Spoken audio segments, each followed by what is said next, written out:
Enggak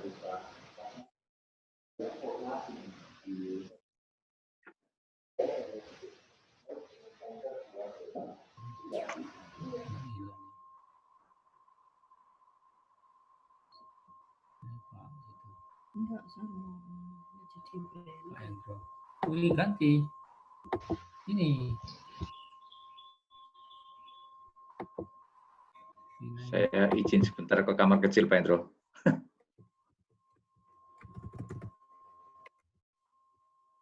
Saya ke kamar kecil dulu.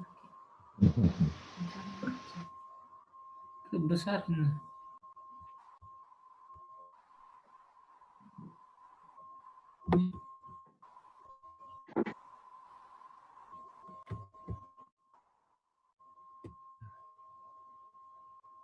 langsung di komputernya.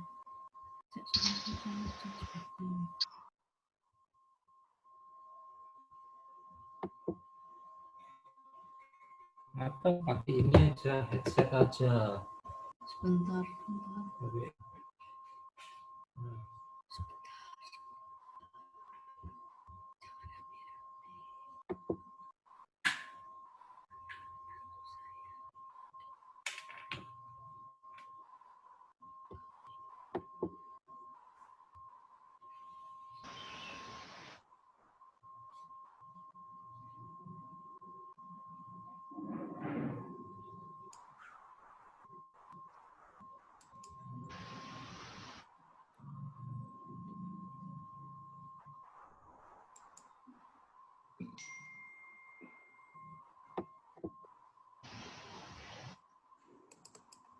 Selamat siang Pak Tanto. Oh siang Pak, saya masih belum bisa. Sebentar Pak. Saya belum bisa nampilkan apa namanya ini.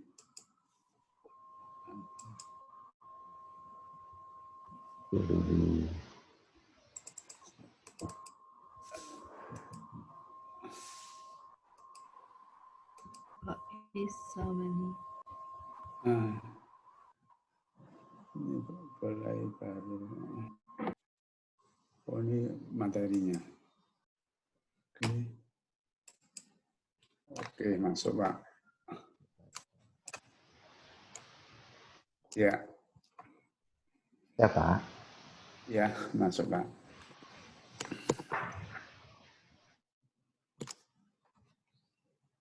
Nomoran.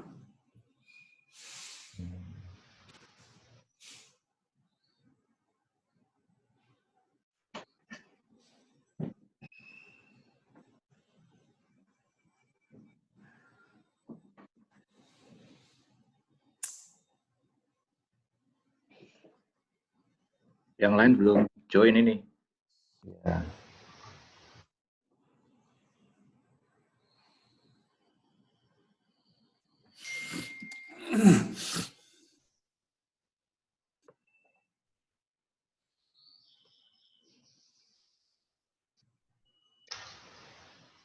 Bu Hartati tadi pakai namanya Pak Willy, sekarang ganti lagi Bu Hartati lagi.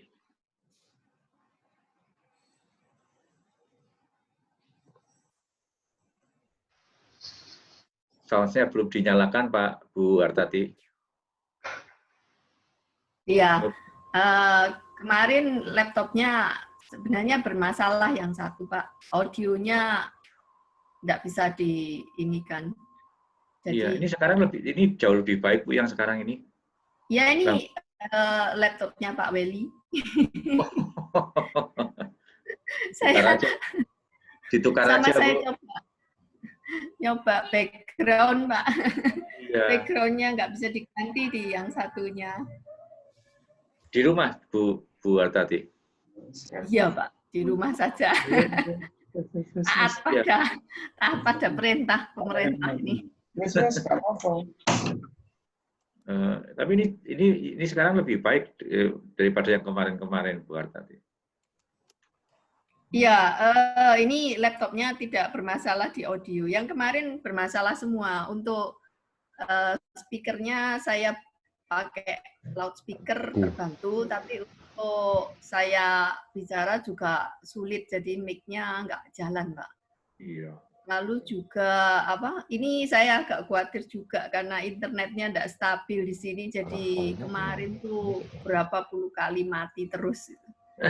Jadi susah juga. Saya akhirnya cuma lihat dari rekamannya aja. Oh, di daerah mana tuh Bu Wartati itu kok internetnya nggak stabil? Kami di Gresik, Pak. Oh, Keluar langsung Jadi share. agak jauh telepon. dari ya. internet yang baik ya.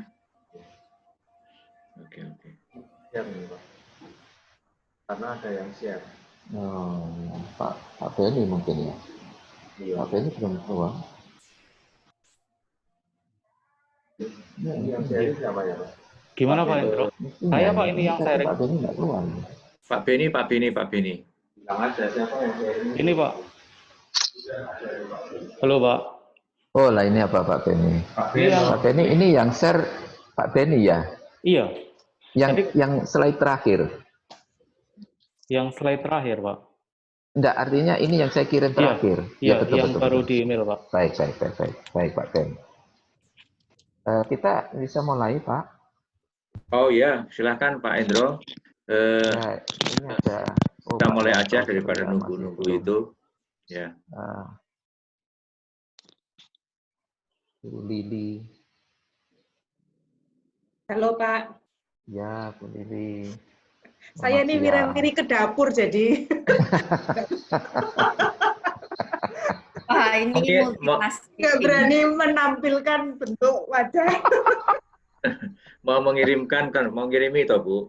Mau ngirim online makanan atau bau Bu? Ada. Iya. Oke, Pak. Ya, baik Bapak Ibu sekalian. Ini kita membahas tentang ini perencanaan tugas mahasiswa ya Bu. Jadi coba slide-nya Pak Beni. Nah, isu bahasanya itu ini Pak. Jadi apakah dengan tugas itu mahasiswa memiliki kemampuan sesuai CP? Ini prinsip OB ya Pak, Bapak Ibu, outcome based education. Jadi apapun yang kita perbuat itu nanti mahasiswa harusnya memiliki kemampuan sesuai CP yang ditetapkan. Nah ini isu bahasanya. Isu berikutnya ini, nah apakah mahasiswa itu bisa menyelesaikan sesuai waktu yang kita beri? Jadi kalau 3 minggu tugasnya atau seminggu tugasnya, itu bisa menyelesaikan sesuai dengan waktu atau tidak. Nah ini nanti mengukur tugas. Gitu. Yang ketiga, ya Pak, nah ini. Apakah mahasiswa itu hanya diam saja lantas mengumpulkan atau terlibat dan berkinerja lebih baik, ya terbaik bagi dia. Jadi setiap mahasiswa memiliki kemampuan cara menyelesaikannya. Nah, ini apakah tugas itu mampu memberikan membantu kinerja seperti itu. Gitu. Nah, ini sebetulnya kita akan cek pada 3 unsur gitu. Kita klik. Jadi dalam bidang perencanaan, bidang pelaksanaannya, dan bidang ketercapaiannya. Bagaimana ini nanti kita bahas. Baik, Bapak Ibu, kita mulai dari sini. Coba klik. Saya mesti mundur ke skema keseluruhan semester ya Pak. Jadi kalau sebuah mata kuliah biasanya ada rumusan capaian pembelajaran mata kuliah. Saya memulainya dengan mudah dengan nilai saja. Jadi saya bagi setiap mata kuliah selalu ada 4 nilai yang diwajibkan di universitas. Jadi masih ada nilai UAS, UTS yang maksimum 40% itu. Kemudian klik Pak. Nah, nilai tugas atau SAA dan sebagainya. Ini saya ambil sebagai contoh saja, saya bagi rata 4 mingguan. Jadi dengan 4 minggu ini, mahasiswa itu sudah mendapatkan penilaian-penilaian dan sebagainya. Nah, mestinya setiap nilai itu adalah cerminan dari sebuah kemampuan. Coba klik Pak, Nah, begitu. Jadi, setiap nilai, kalau saya dapat 90 misalnya, dan capaiannya ditulis mampu berenang, maka orang yang nilainya 90 hampir pasti bisa berenang dengan baik. Jadi, nilai 90 itu artinya adalah sama dengan sub CP yang dibunyikan.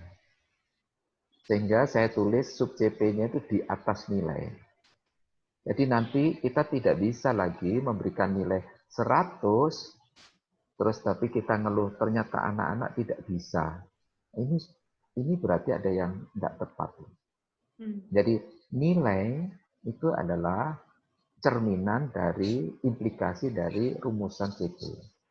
Oke, mari kita cek berikutnya. Nah, untuk mendapatkan nilai itu, kita bisa membuat perencanaan apa yang dilakukan oleh mahasiswa. Sehingga dia bisa mencapai CP itu. Ini saya buat contoh saja. Saya beri tugas 1 dengan assessment-nya, tugas 2, tugas 3, dan tugas ada 4 tugas bagiannya begitu. Jadi ini hanya contoh. Nah, tetapi tugas itu harus dirumuskan, klik Pak. Luarannya Pak. Jadi memberi tugas itu luarannya apa supaya bisa dilihat. Kalau tidak jelas luarannya, maka tidak bisa dinilai. Jadi kalau ini luarannya saya sebut konsep desain, itu kalau dalam desain, maka luaran itulah tugasnya, tugas itu, konsep. Nah, untuk seperti ini maka diperlukan pengetahuan apa? Klik Pak.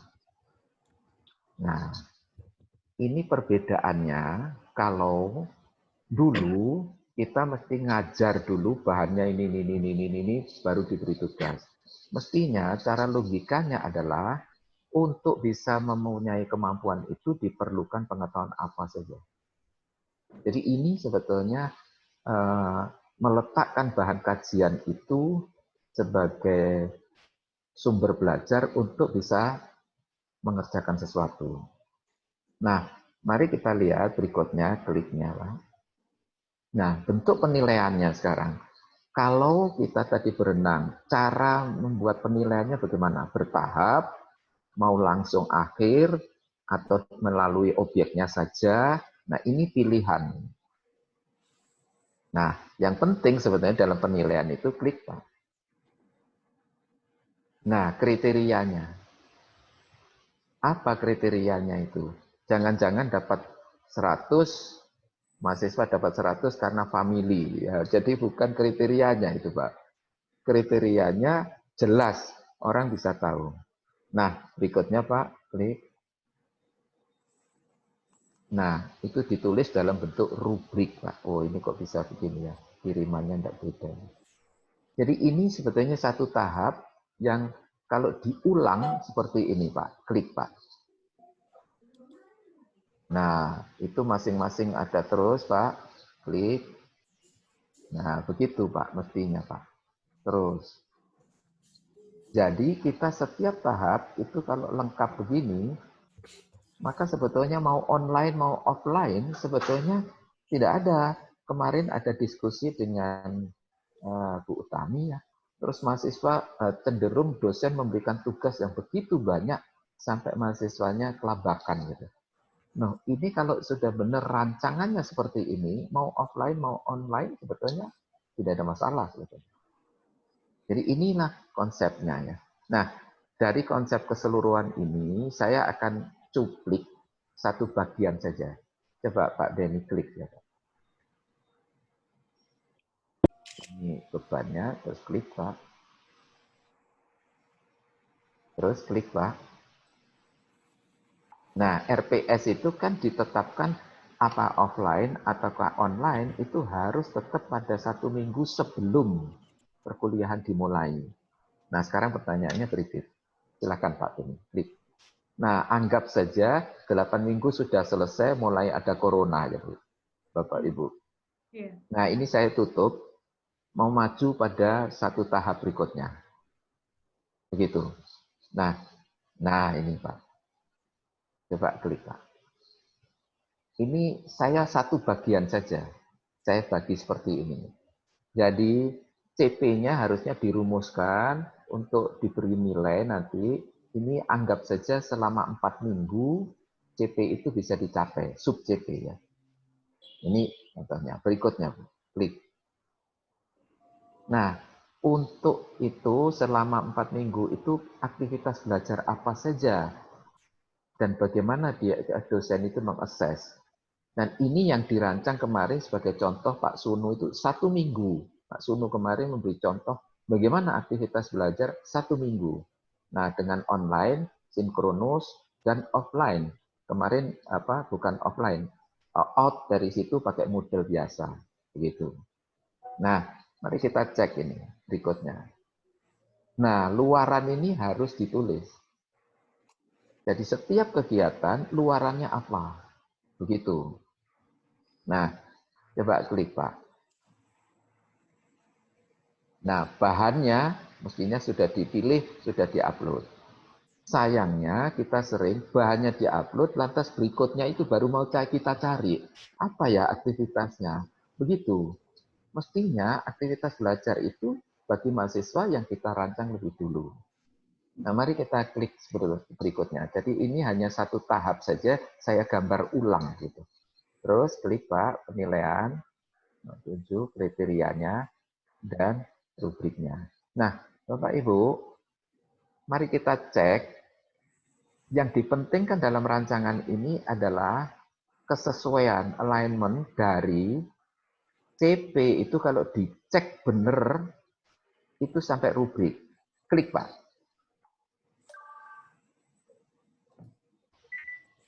Nah, mari kita cek. Jadi kalau CP-nya mampu berenang, maka rubriknya itu akan menunjukkan kemampuan berenang itu dideskripsikan. Jadi kita bisa lihat nilai. Oh, sorry. Belum. Pak Endro, maaf. Pak Endro, maaf. Silakan. Apa bedanya kriteria penilaian dengan rubrik ya, Pak? Selama ini saya pikir itu sama. Jadi si A dapat A kalau betul. melakukan ini A, B, C, D. Betul. Dapat B kalau A, B, C aja seperti itu. Ya. Kriteria penilaian itu adalah unsur-unsur yang Ibu nilai.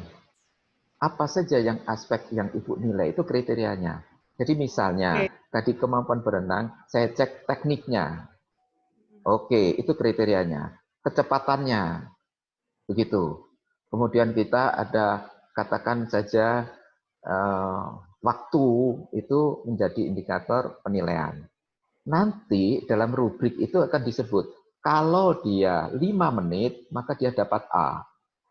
Kalau dia 10 menit, maka dia dapat C. Jadi ada ukuran. Rubrik itu adalah memposisikan sesuatu ketercapaian. Tapi indikator itu adalah unsur yang Bapak Ibu nilai. Itu Bu. Pak Endro, ya, bisa nggak kalau kriteria kita ganti dengan aspek yang dinilai? Boleh Pak, boleh. Biasanya disebut indikator. Ya, atau aspek yang dinilai. Ya, silahkan Bu.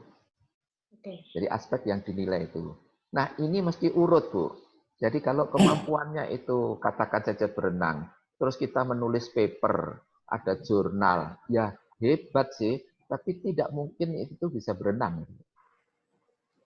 Karena yang dinilai misalnya papernya, cara penulisan, jadi tidak ada hubungannya dengan itu. Walaupun dia jurnal tentang berenang. Gitu ya. Jadi itu kunci OBI itu, Bu. Ya, bisa ditelusuri mulai CP sampai nilainya bagaimana, penilaiannya bagaimana, kriterianya, dan rubriknya. Nah, kita, ini perencanaan, saya nanti akan bicarakan nomor 4 dan 5 itu. Bagaimana aktivitas itu kalau itu online. Mari kita klik, Bapak Ibu. Nah, mari kita lihat. Ini contoh 3 SKS, ya Bapak Ibu. Mari, ini 4 minggu. Saya beri contoh 4 minggu. Jadi, klik Pak.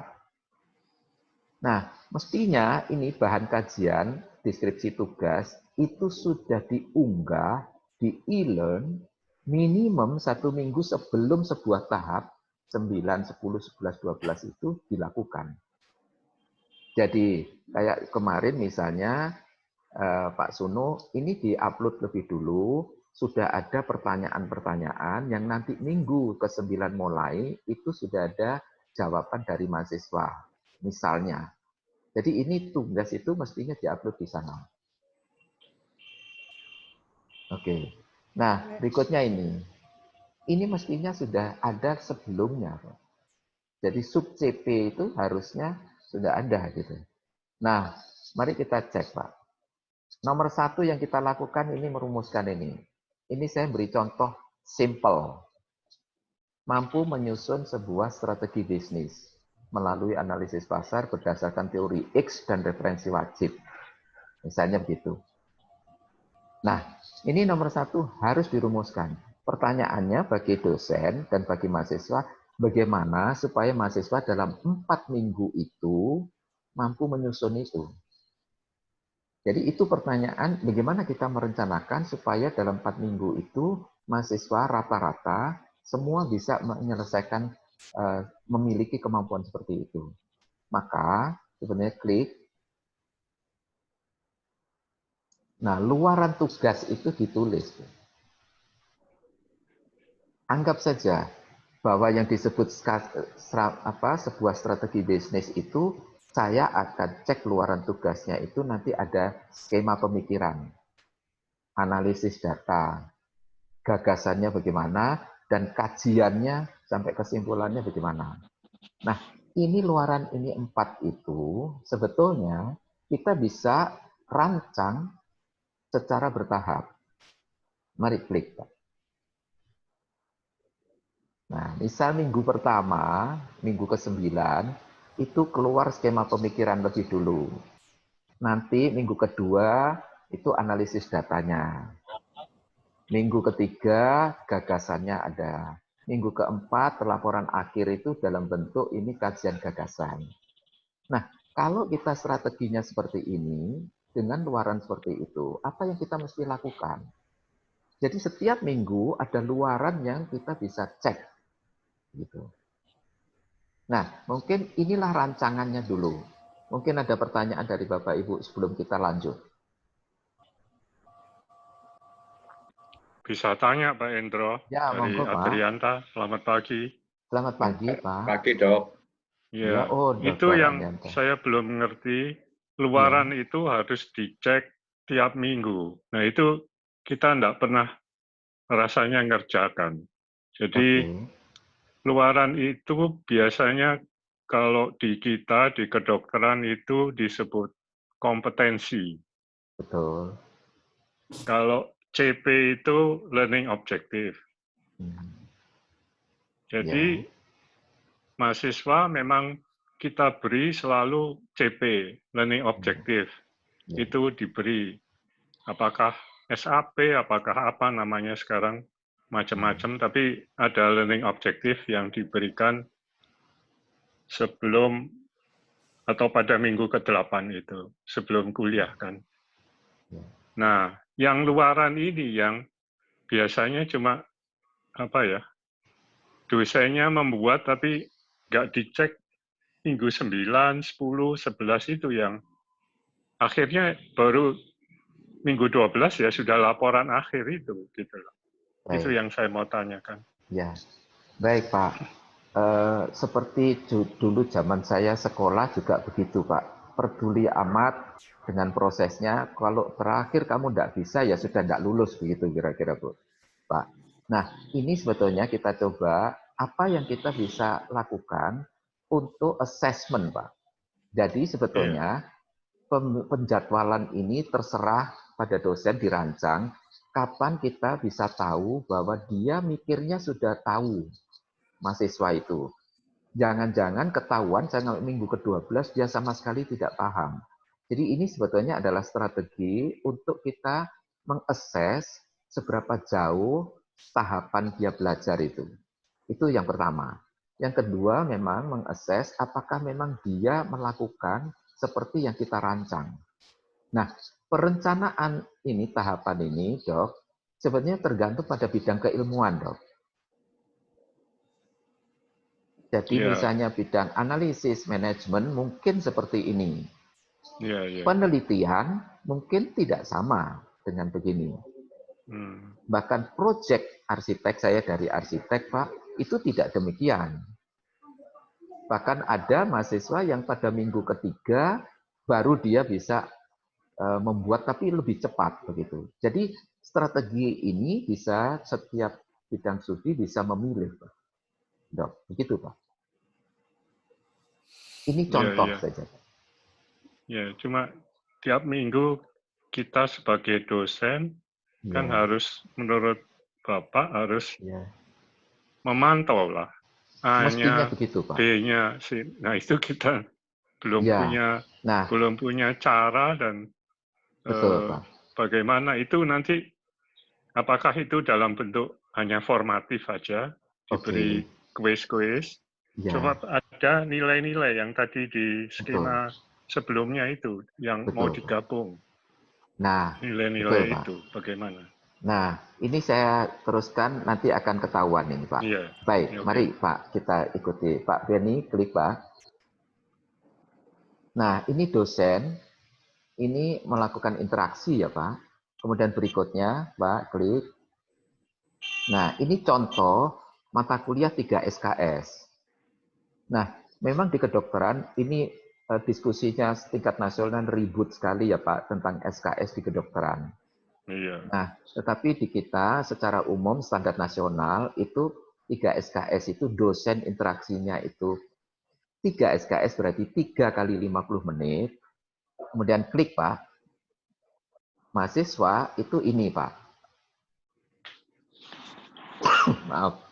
Jadi kalau mahasiswa itu belajar atau tugas terstruktur itu 60 menit per SKS. Tapi mandiri mengeksplorasi, dia belajar mandiri itu 60 menit. Jadi kalau 3 SKS sebenarnya dalam 1 minggu itu dia bisa 6 jam untuk mengerjakan tugas dan belajar. Sedangkan dosen interaksinya seperti dokter tadi bilang, ini sebetulnya 150 menit. Gitu. Maaf. Nah sekarang pertanyaannya, apa yang harus dilakukan oleh dosen dalam 150 menit itu? Ini sebagai contoh saja, kemarin Pak Sunu 1 minggu itulah memberi contoh Pak Sunu. Nah saya akan membuat contoh simple, lebih simple. Silakan Pak. Klik nanti Pak ya. Nah, ini contoh misalnya 50 menit penyampaian secara sinkronus, teori-teori, prinsip, metode, dan tugas. Anggap saja 50 menit. Tahap berikutnya misalnya, klik Pak, diskusi kelompok. Nah, anggap saja ini kolaboratif ya Pak. Nanti apa yang harus dilakukan nanti berikutnya Pak. Terus 50 menit berikutnya, nah kerja individual. Nah, mari kita cek Pak strategi ini. Mestinya ada klik luaran Pak. Contoh berikutnya Pak. Klik. Nah, mestinya kita bisa saja merancang pertanyaan itu sebelumnya Pak. Kayak disampaikan Pak Sunu kemarin, itu minggu itu ada pertanyaan-pertanyaan yang dia harus jawab. Kuis itu. Nah, saya juga bisa misalnya, ini pertanyaan mahasiswa sebagai bahan diskusi tahap berikutnya. Sehingga kalau saya misalnya 50 menit pertama saya menyajikan presentasi, kemudian saya rekam apa pertanyaan mereka mahasiswa itu, maka ada catatan pertanyaan semua di chat itu, lantas itulah yang dipakai untuk bahan diskusi. Kalau pertanyaan itu ternyata tidak esensial, maka baru saya mengeluarkan pertanyaan untuk didiskusikan berkaitan dengan materi tadi. Jadi di sisi kelompok ini adalah apa yang dipertanyakan. Nah, sekarang dalam diskusi kelompok nanti luarannya apa? Klik. Ini misalnya, aspek pokok dari strategi bisnis itu apa? Nah, ini secara teoritik supaya nanti skema pemikiran yang di ujung A itu mesti tercapai. Jadi ini strategi pokoknya apa? Jadi misalnya, oh metodenya harus begini, ini tahapannya, unsur apa, data apa yang harus terekam di situ. Nah ini biasanya belajar kelompok, kolaboratif. Setelah ada data itu, baru kita kerja individu. Luarannya apa? Klik, Pak. Nah, skema pemikiran individu dalam bentuk slide, satu slide. Nah, berarti Bapak Ibu sekalian, dengan strategi seperti ini, maka A itulah hasilnya. Jadi ini sebetulnya langkah yang kita ambil supaya A itu tercapai. Nah, apakah A ini sempurna? Itu nanti berikutnya. Oke, begitu Dok, untuk sementara. Mungkin ada diskusi dengan Bapak Ibu yang lain. Ya, kalau saya boleh teruskan. Iya, Pak. Itu kita memang di kedokteran tidak ada yang 3 SKS gitu ya. Tiap minggu sampai 1 semester 3 jam gitu. Kali 50 itu tidak ada. Seperti saya ini 4 minggu, ini betul, 1 blok namanya. Blok jantung misalnya. Itu 4 minggu. Saya hanya dapat kuliah 2 kali, dan tiap kali itu 2 kali 50 menit. Ya kalau mau dihitung SKS itu saya belum ngerti, soalnya aneh itu kalau di kedokteran. Pokoknya realnya memang 2 kali 50 menit. 2 jamnya, ya apa, tiap kali 2 kali 50 menit. Ya. Dan itu akan umpamanya dilakukan oleh kita, itu seperti yang 50 menit Anda yang pertama di gambar ini. Teori dan tugas, diberi pertanyaan bisa, dan mereka bisa online jawab atau offline. Kemudian 50 menit yang kedua misalnya, itu juga setelah berhenti, nah nanti kan selesai sudah kuliahnya. Jadi tidak ada 3 kali begitu. Jadi tiap kali hanya seperti 50 menit yang pertama itu teori, memberikan, suruh menjawab pertanyaan offline atau online. Pertemuan berikutnya begitu lagi gitu. Untuk kan topiknya lain antara kuliah yang pertama dan kedua. Itu. Jadi tidak bisa ada diskusi kelompok di kita. Diskusi kelompok itu ada di PBL. Gitu. Ya, saya ngerti di kedokteran dipisah ya Pak. Iya. Ya. Nah ini begini Pak Dok, ini karena secara umum memang kedokteran, secara umum mata kuliah itu seperti ini. Saya akan teruskan sedikit, mungkin kita bisa nanti diskusikan ya Dok. Iya. Oke. Pak Benny, berikutnya Pak Benny.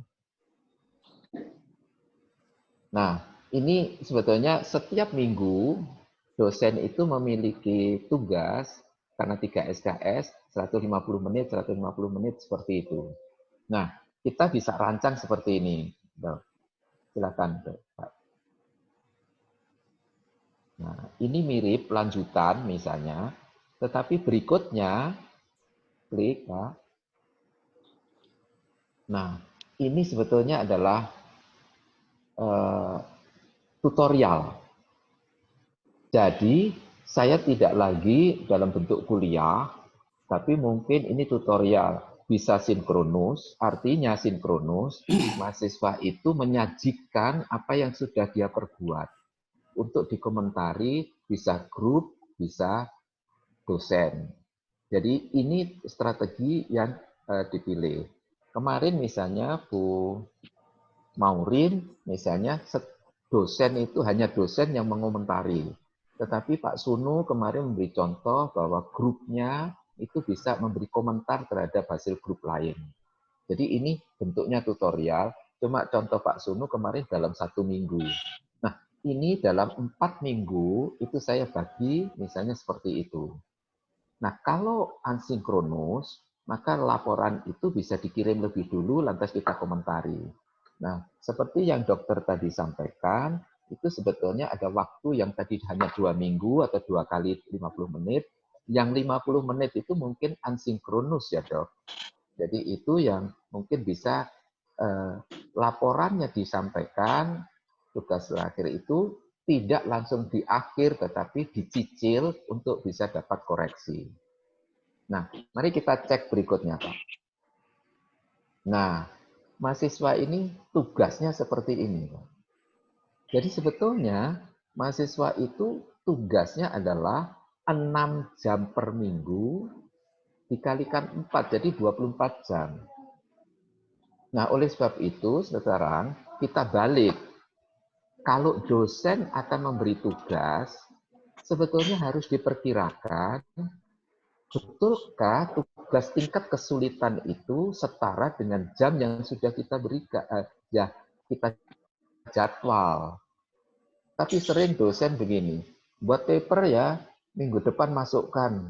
Waduh, dosennya saja membuat paper 2 minggu belum tentu selesai ya. Masa? Berarti 1 minggu dia harus selesai, itu hanya 6 jam. Mahasiswa 6 jam membuat paper. Browsing, download. Maka keluarnya paper sering-sering hanya kata sambung. Jadi, walaupun, nah itu download. Demikian maka download. Justru download. Jadi hanya kata sambung papernya itu. Semua download. Jadi ini yang berbahaya karena tidak pernah kita cek betul tugasnya itu seperti ini perkiraannya. Nah, inilah sebetulnya kalau di kedokteran pernah dihitung dengan jam. Jadi sekian jam dia bisa apa? Dulu politeknik juga engineering itu sekian jam bisa apa? Tadi dokter juga menyatakan kompetensi. Betul, Dok. Itu rumusan tahapan kemampuan itu kompetensinya. Nah, mungkin dari sini dulu, Pak. Bapak Ibu ada komen atau catatan atau diskusi tentang ini, Pak?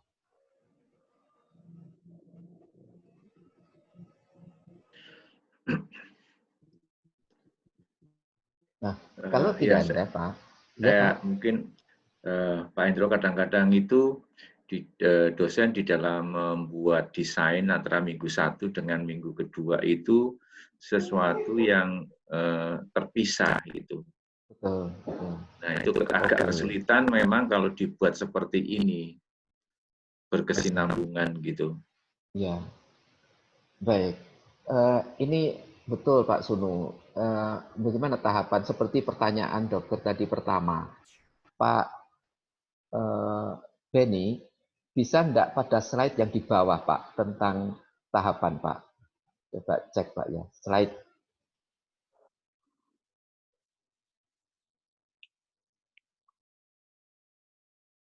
Slide, coba cek. Slide berapa Pak? Slide 7 ya Pak, coba yang ada tahapan itu Pak.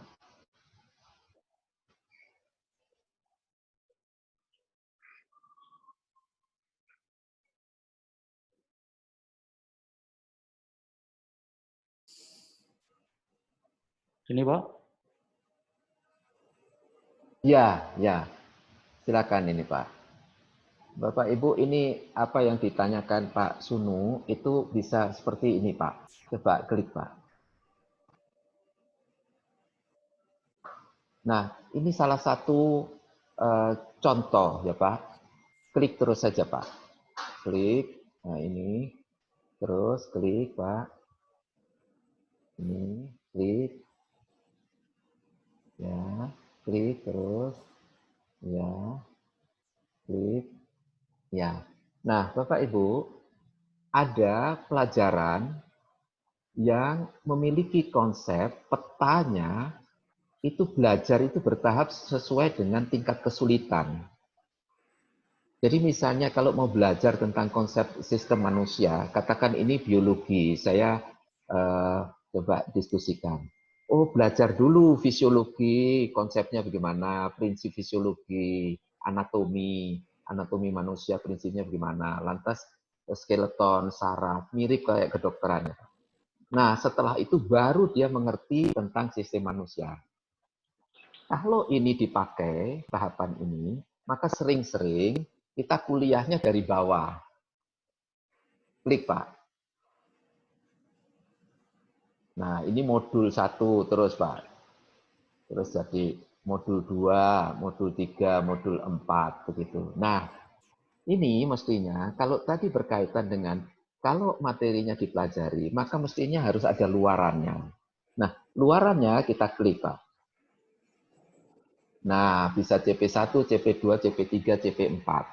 Jadi sebetulnya ini adalah struktur pikir keilmuan yang bisa dipakai untuk tahapan tadi, minggu 1, minggu 2. Tapi kita rancangannya 1 semester ini. Nah, jadi misalnya ini CP modul 1, 2 minggu. Atau blok modul 2, 4 minggu. Modul 3, 6 minggu. Itu silakan. Ini keilmuan. Jadi salah satu cara untuk membuat tahapan tugas atau pembelajaran itu bisa ini. Tapi berikutnya bisa ada cara lain, Pak. Bidang lain. Klik, Pak. Nah, ini misalnya bidang desain rekayasa, Pak. Tidak sama dengan tadi, keilmuannya itu misalnya tugas kajian. Kalau ini misalnya membuat, katakan saja, percobaan atau membuat jembatan. Coba klik, Pak. Klik, Pak Beni. Ini contohnya. Dia mesti mengerti konsep tentang tanah dulu. Berikutnya, ini tentang teori tegangan. Berikutnya, ini mesti dihitung, begitu. Terus, klik.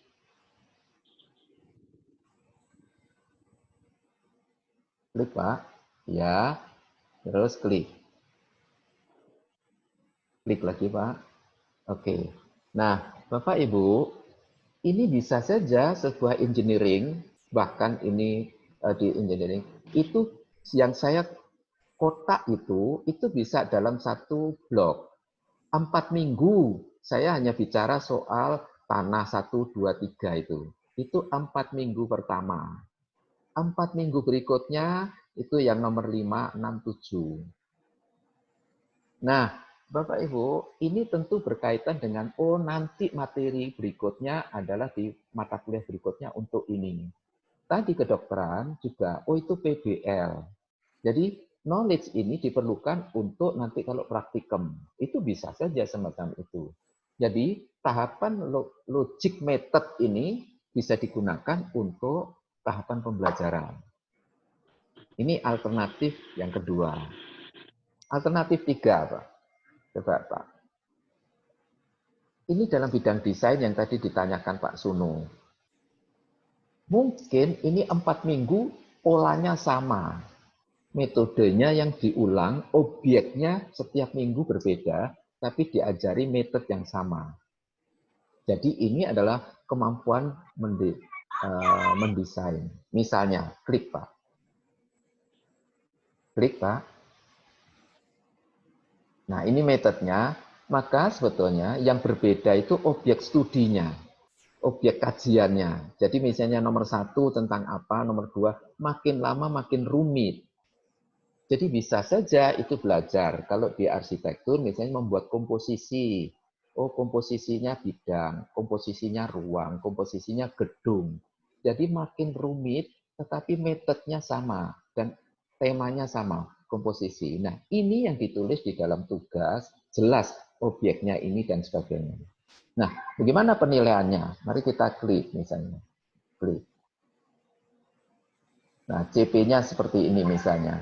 Metodenya bisa berubah setiap objek, tetapi metodenya sama, tapi objeknya yang berbeda. Silakan klik, Pak. Kemudian silakan klik. Nah, ini nilai. Jadi setiap tahapan kita bisa buat nilai. Terus berikutnya, Pak. Nah, itu UTS. Nah, kalau ini masih ada UTS, sebetulnya ya kita tidak usulkan gitu. UTS-nya diganti misalnya. Klik, Pak. Nah, nilai 4 itu dimasukkan di UTS. Jadi tugasnya itu direview pada. Nah, dalam bidang desain hal-hal begini sudah banyak dilakukan. Jadi kenapa ujian itu tidak penting ya? Karena sudah dilatih setiap minggu seperti itu. Jadi saya di kampus yang dulu itu berhasil mengusulkan untuk ujian tengah semester dan ujian akhir semester itu dihapus. Tetapi setiap dosen harus minimum 4 kali evaluasi. Jadi penilaian proses itu sama pentingnya dengan penilaian hasil. Zaman saya sekolah itu hanya hasil saja. Pokoknya sudah kayak apa, kalau hasilnya jelek tidak lulus ya sudah selesai gitu. Jadi itu perbedaannya. Ini alternatif yang ketiga. Alternatif yang keempat, ini kajian yang terakhir. Oke. Alternatif keempat ini, Pak. Terus klik, Pak. Terus klik. Nah, Bapak Ibu, ini adalah sebuah tahapan untuk kajian bidang hukum. Klik, Pak. Nah, ini sebetulnya gambar ini sebetulnya dikeluarkan oleh Pak Siddhartha itu almarhum sekarang sudah. Nah, Bapak Ibu, skema kajian hukum itu seperti ini. Nah, kalau ini mau dipakai untuk memberikan kemampuan mahasiswa untuk membuat kajian soal hukum, saya bisa bagi. Coba misalnya, klik, Pak.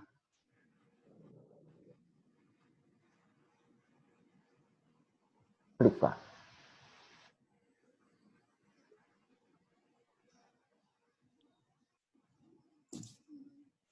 Klik, Pak. Sebentar, Pak. Sebentar, Pak. Oke. PPT-nya agak hang, Pak. Oh ya.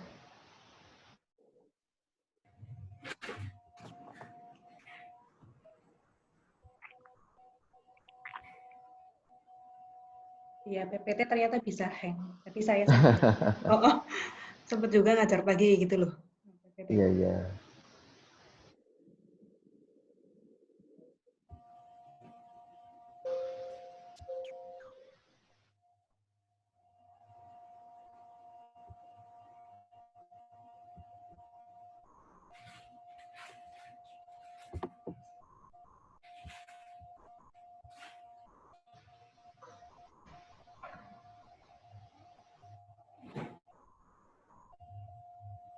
Sambil menunggu boleh bertanya, Ya, Pak? silakan Ibu. Ya, Bu. Pak, saya tadi kepikir begini, Pak, kriteria penilaian untuk di kelas agama itu kan ada tugas perenungan ya, Pak ya. Ya. Kami kesulitan untuk menuliskan kriteria penilaiannya gitu. Kira-kira apa saja ya, Pak ya? Nah, sekarang saya mesti dialog dengan Ibu. Ibu kalau menilai anak itu dapat 100, Ibu cek apanya, Bu? Oh, anak ini bagus ini perenungannya gitu. Misalnya, Bu. Dari aspek apa, Ibu? Wah, anak ini 100 ini bagus ini. Apakah bisa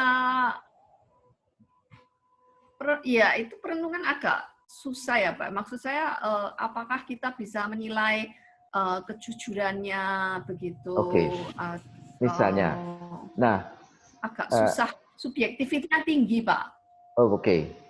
Nah, Ibu, rubrik itu adalah mengobjektifkan yang subjektif, Bu. Jadi, Ibu misalnya Ya, menilai, oh itu. anak ini bagus. Pasti Ibu punya alasan, kenapa dia bagus, Bu. Misalnya, perenungannya itu ternyata dalam. Pertanyaannya, nah, dalam itu gimana, Pak? Maksudnya itu kan justru itu subjektif saya sekali. mau tanya pada Ibu, kok Ibu bisa menilai selama ini?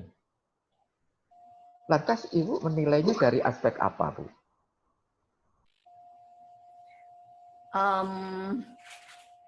Ini kalau saya selama ini kejujuran itu, Pak, satu. Oke. Kedua, bahasa itu terlihat bisa terasa bahwa dia menulis dari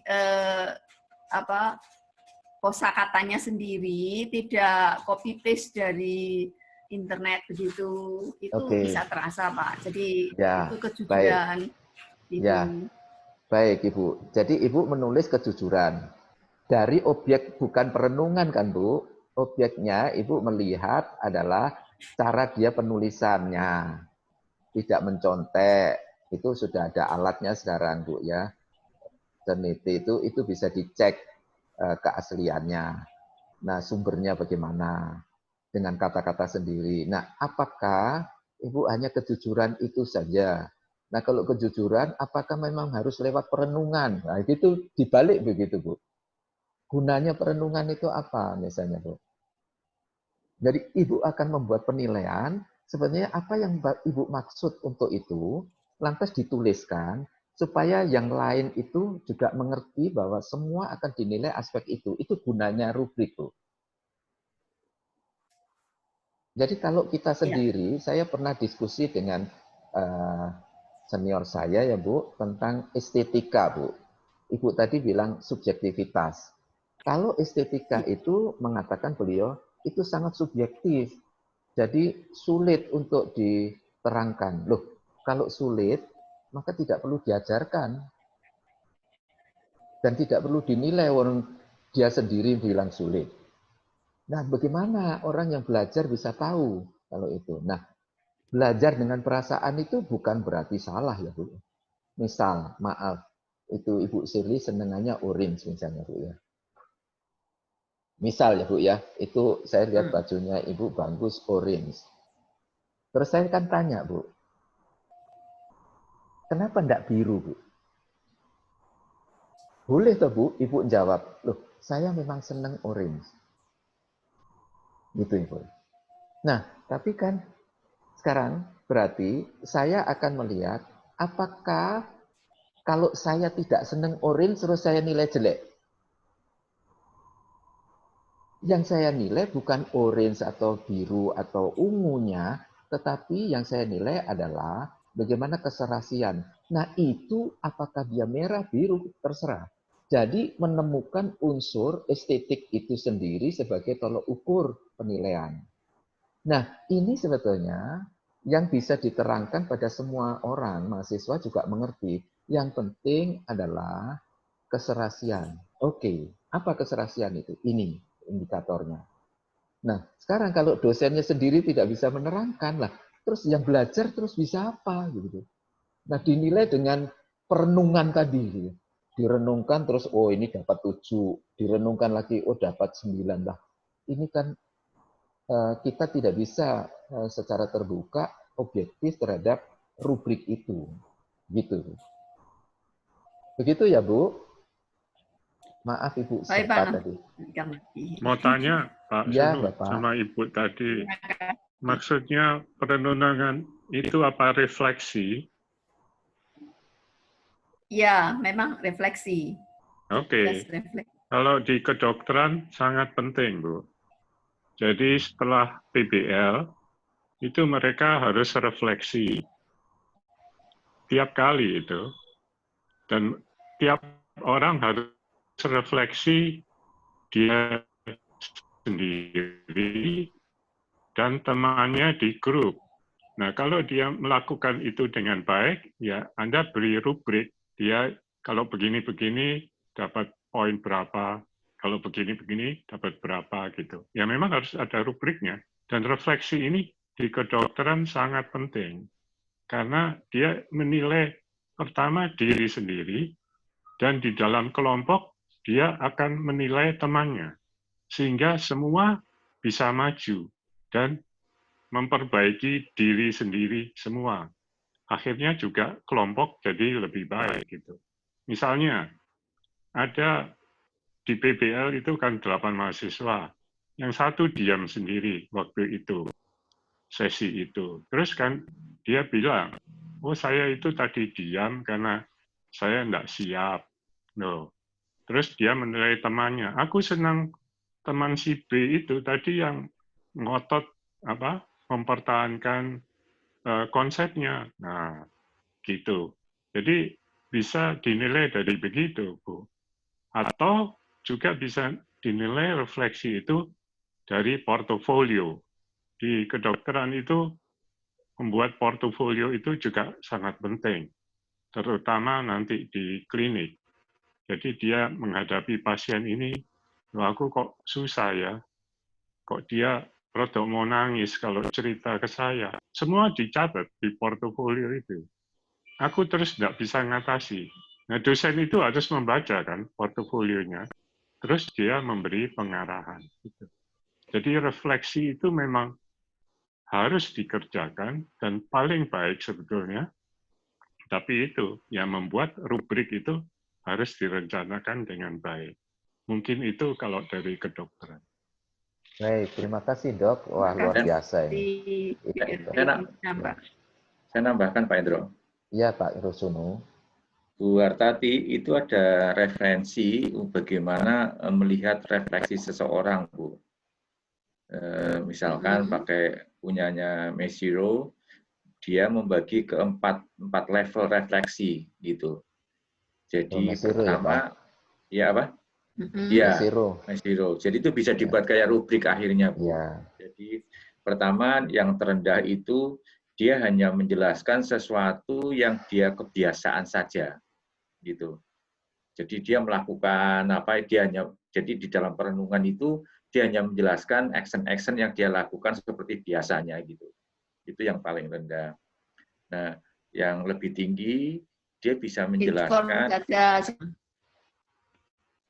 Ya, yang lebih tinggi itu dia bisa menjelaskan sesuatu yang dia lakukan dengan suatu penjelasan yang lebih rasional.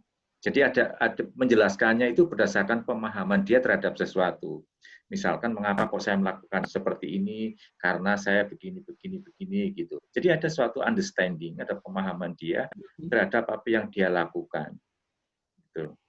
Nah, kemudian tahap yang lebih tinggi lagi, dia bisa melihat apa yang kurang dan apa yang tidak yang baik gitu. Jadi dia ini baik. Ya, jadi reflect kan melihat kembali gitu. Jadi dia bisa kalau yang tidak baik dia bisa menyarankan harusnya saya seperti ini, harusnya seperti ini. Nah, yang paling tinggi menurut dia adalah kalau dia bisa tahu kenapa kok saya salah itu karena apa, gitu. Oh, kalau saya kemarin nggak pas, saya kemarin dimarahi orang gitu loh. Kenapa kok bisa dimarahi gitu? Sampai penyebabnya. Nah, sampai faktor-faktor yang benar. Itu sebenarnya hal itulah yang bisa Ibu rubrikan sehingga nanti mahasiswa menjadi ketika diminta untuk merenungkan sesuatu Ibu bisa melihat penjelasan itu ada di aspek di level mana. Jadi bukan karena masalah bahasanya dan sebagainya enggak, tapi sebenarnya konten refleksinya atau kualitas refleksinya itu yang dinilai. Ya, Pak. Nah, itu. Ya, biasanya saya memberi memang sekitar 2 hal ini. Mereka apakah hanya sifatnya informatif ataukah dia mampu menilai apa yang fakta atau keadaan atau kejadian tersebut begitu. Jadi 2 tahap. Tahu ini bisa sampai 4 tahap ya, mungkin cukup baik untuk lebih jelas itu. Baik. Terima kasih Pak Sunu. Baik, sama-sama Bu. Baik, terima kasih Pak Sunu tambahannya dan Bu Hartati dan dokter, terima kasih. Nah, ini saya lanjutkan tadi Pak.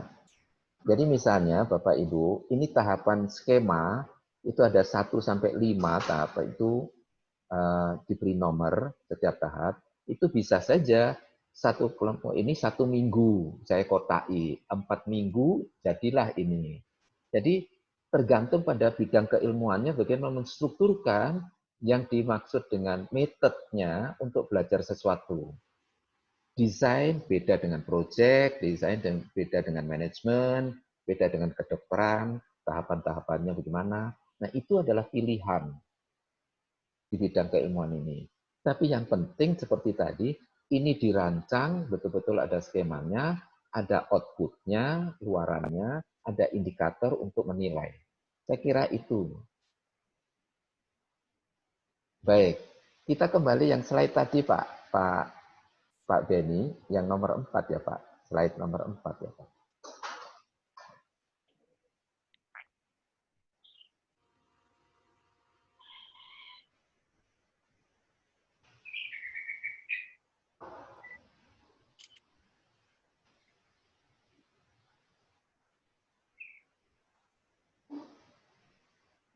Nomor berikutnya Pak.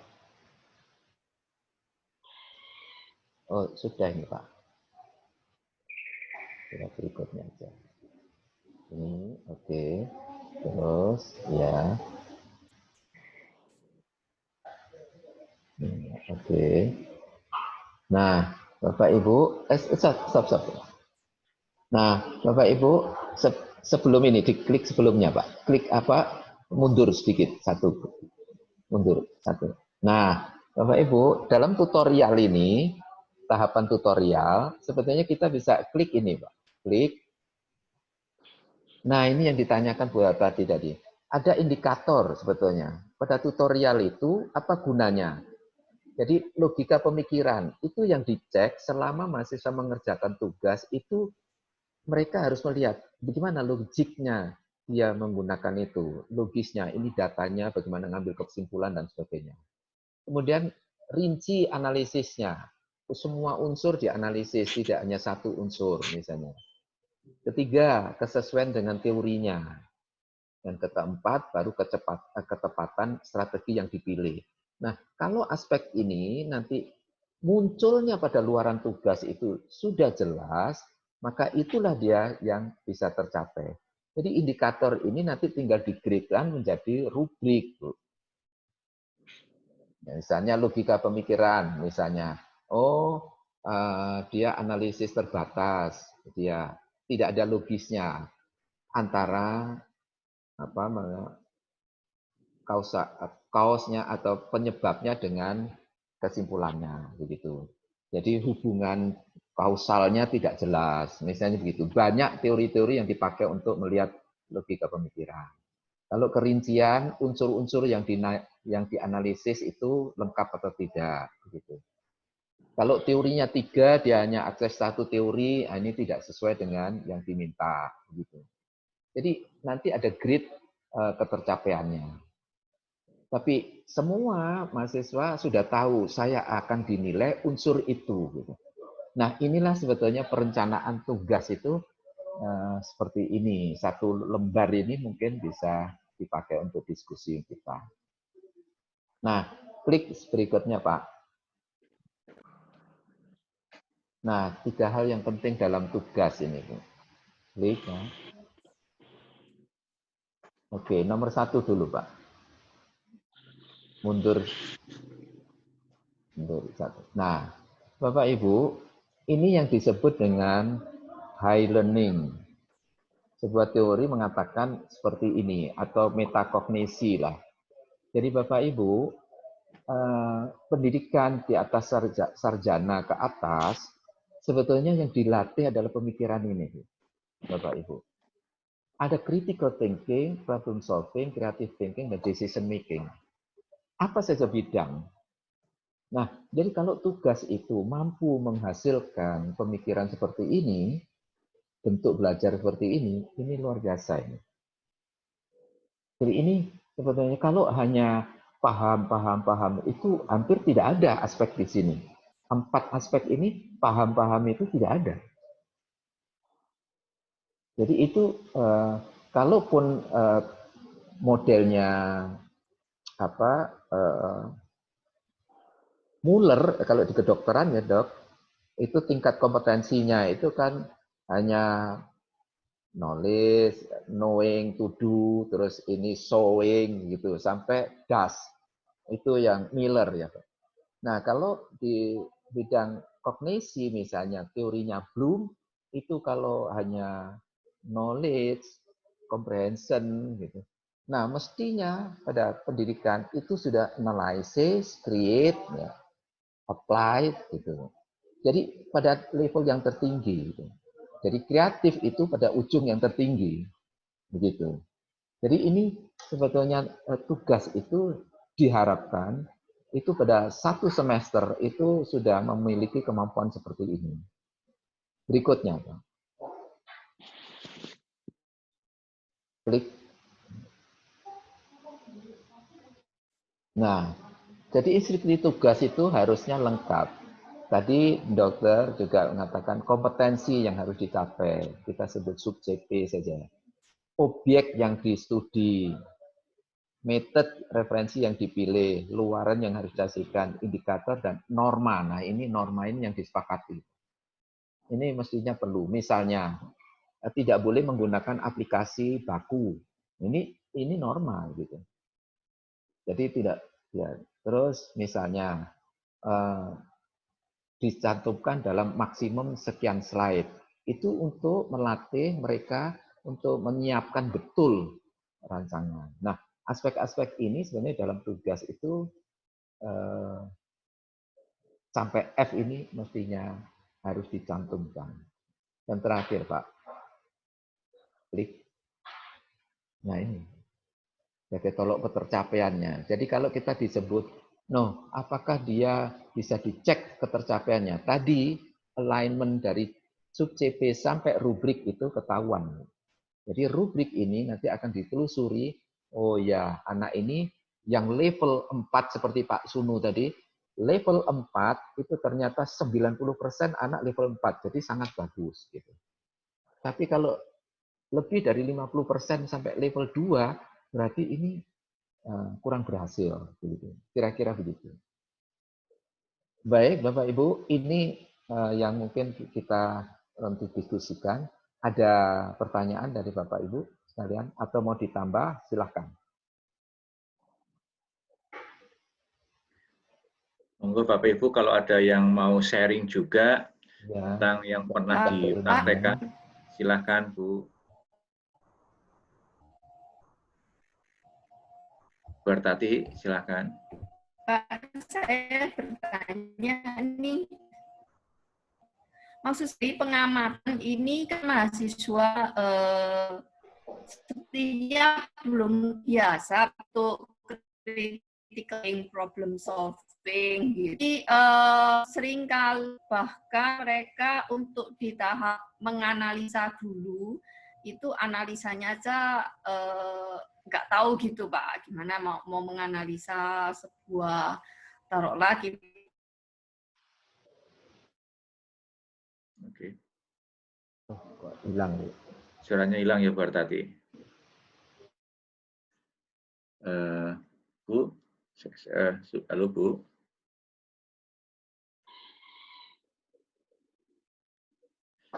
Ya. Sambil menunggu Bu Artati, mungkin ada yang mau tanya lagi atau ada sharing lagi, monggo. Pak Endro, saya mau tanya. Silakan, Dok. Iya, Pak. Itu mohon skema yang anak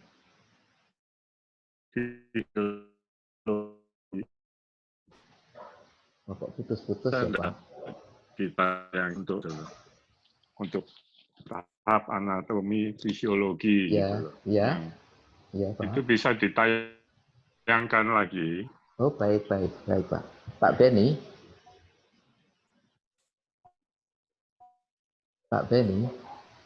yang tadi Pak Beni, yang skema tadi Pak Beni,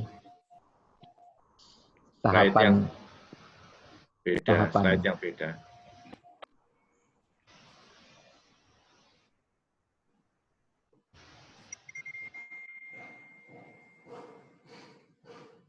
Nomor 10, Pak. 10, Pak. Nomor 10, Pak. Ya. Betul. Ini, ya. Coba slideshow, Pak. Sampai selesai, Pak. Terus sampai. Oke, stop. Oke, aduh, Pak. Jangan baca, Pak. Ya, oke, stop. Ya, ini, Dok. Ya, mau tanya, ada CP1 modul 1. Apakah maksudnya CP itu learning objective, apa tadi yang disebut luaran atau competence? Ya, ya betul, Dok. Ini diskusi tentang istilah kompetensi dan learning outcome ini panjang ya, Dok. Khusus sekali. Kenapa kita tidak menggunakan istilah kompetensi ya, Pak? Karena di kompetensi itu di dunia kerja, memang betul profesi, dokter saya arsitek, Dok, itu selalu ada standar kompetensi. Tapi tidak ada standar learning outcome. Ya, Pak. Jadi memang itu. Tetapi tahun 2000, Pak, sebetulnya outcome itu lebih dipakai untuk bidang education lebih banyak. Jadi tidak menggunakan istilah kompetensi pada education. Mengapa? Jadi sebetulnya yang lebih penting adalah setelah dia bisa belajar, dia bisa apa? Nah, contoh, nilai itu adalah rumusan output, maka kompetensi. Tetapi setelah saya misalnya, saya bisa dapat matematik, bisa menghitung diferensial integral dapat 100. Itu kompeten saya dalam menghitung. Tetapi pertanyaannya, setelah bisa menghitung itu, so what? Kalau saya tunjukkan, ini ada ruangan kayak begini, coba hitung secara model matematik. Kalau dia tidak bisa, maka itu outcome-nya yang tidak jalan. Nah, pengertian ini sebetulnya di bidang pendidikan itu sekarang lebih kepada setelah itu. Jadi kayak dampak atau cuma kalau dampak kan impact ya, Dok. Nah, ini sebetulnya outcome ini di Indonesiakannya menggunakan istilah capaian pembelajaran. Nah, ini diskusinya panjang ya, Dok. Tetapi saya mengerti yang di kedokteran itu mungkin competence itu lebih mudah tahapan seperti ini. CP1 ini mungkin lebih tepat disebut kompetensi. Begitu, Dok? Ya, saya memang bingung. Karena apa? Ada istilah learning objective itu untuk misalnya untuk fisiologi itu. Learning objective di dalam blok itu untuk fisiologi ada. Di dalam blok itu ada anatomi, learning objective itu ada. Dulu apa namanya? SAP atau apa ya, Pak? Ya, mahasiswa SAP bisa itu menjelaskan acara pembelajaran, Pak, Dok. Jadi itu dulu namanya itu sering disebut dengan ini, Dok. Apa namanya? Tujuan instruksional, Pak. Ya, tujuan instruksional dulu, Dok. Itu learning objective ya. Jadi mahasiswa menjelaskan ya, ini, kayak mahasiswa begitu. bisa menggambar ini, mahasiswa ya. bisa membedakan. Itu instruksi TIK. Iya, TIK, TIU, Pak. TIU, TIK itu, Dok. Oke, ya. Nah, sekarang kan ada di akhir blok yang 4 minggu, kan banyak ada anatomi, fisiologi, dan sebagainya. Itu harus mestinya merumuskan outcome itu. Betul. Bukan lagi TIK, TIU. Betul. Nah, itu kita sulit itu di kedokteran masih belum mencapai itu, belum bisa merumuskan itu gitu loh. Dan akhirnya outcome itu di akhir semester juga harus ada. Juga outcome-nya di akhir tahun itu masih susah. Kita tahu aja gitu. Tapi pelaksanaannya masih amburadul. Ya, itu aja. Jadi CP di sini bisa, kalau untuk project bisa kompetensi. Tapi kalau untuk kita mungkin outcome gitu. Lebih baik nulis CP-nya itu outcome lebih baik. Betul. Ya, kalau di Miller kan kompetensi, Dok. Jadi kedokteran itu. Baru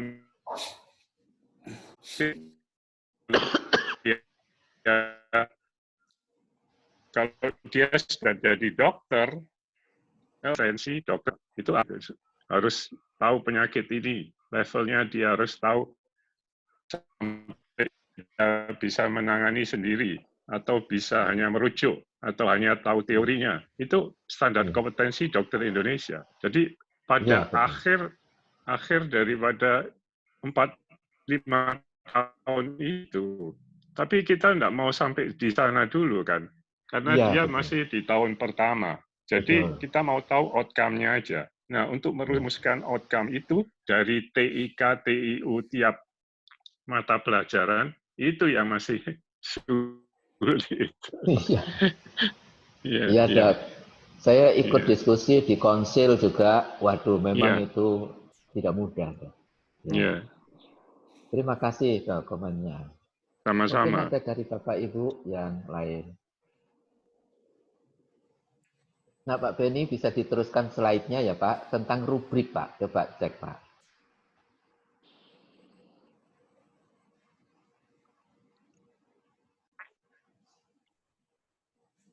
Oh ya, sudah selesai ya. Oke. Coba lihat rubriknya bagian bawah, Pak. Oh, Pak. Ya ini, itu Pak. Rubrik pertama, Pak. Ya. Bu Hartati masih ikut? Halo? Ya, ini contohnya tadi rubrik untuk kolaboratif misalnya. Jadi ada cara ini yang disebut performance kriteria seperti Bu Seli tadi tanya itu ini sebetulnya antara performance kriteria dengan rubriknya begitu. Jadi agak beda tahapannya ini yang disebut rubrik, ini performance kriteria. Jadi aspek apa yang dinilai performanya begitu. Ini kalau kolaboratif. Coba berikutnya, slide berikutnya, Pak. Nah, ini kalau misalnya makalah gitu. Jadi sampai diberi angka.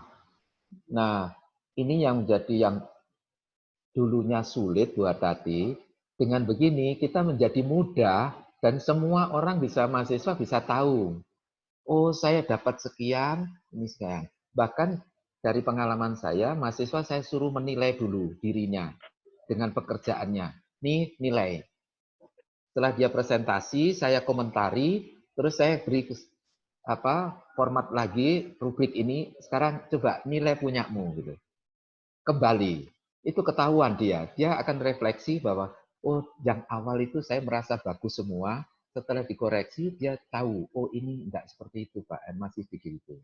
Nah, gunanya adalah rubrik itu selain memposisikan ketercapaian seseorang, itu adalah untuk memperbaiki, untuk bisa dia memperbaiki diri. Jadi kalau tadi ada tahapan minggu 1, 2, 3, kenapa luaran ada tutorial, saya akan tunjukkan begini. Kamu aspek ininya masih di sini. Aspek ini masih di sini, aspek ini. Maka kamu nilainya hanya sekian. Cobalah minggu depan perbaiki, saya akan lihat. Itulah tutorial. Jadi tutorial itu akan menunjukkan unsur-unsur yang memang dia sudah diturunkan dari CP tadi. Outcome tadi. Jadi ini sebetulnya untuk lebih memudahkan orang untuk fokus kepada apa yang ingin dia capai. Begitu, Bu. Nah, mungkin buat nanti, ini nanti semua materi bisa di-download ke Bu, ya Bu. Untuk nanti di-upload. Gitu. Oke. Baik, Pak Endro. Bapak Ibu ini jam sudah menunjukkan 12, ya lebih seperempat tiba 16 menit. Saya kira cukup untuk siang hari ini. Terima kasih Bapak Ibu, Pak Sunu juga terima kasih sekalian. Selamat siang Bapak Ibu. Oke, selamat siang Bapak Ibu. Selamat siang. Terima kasih. Ya.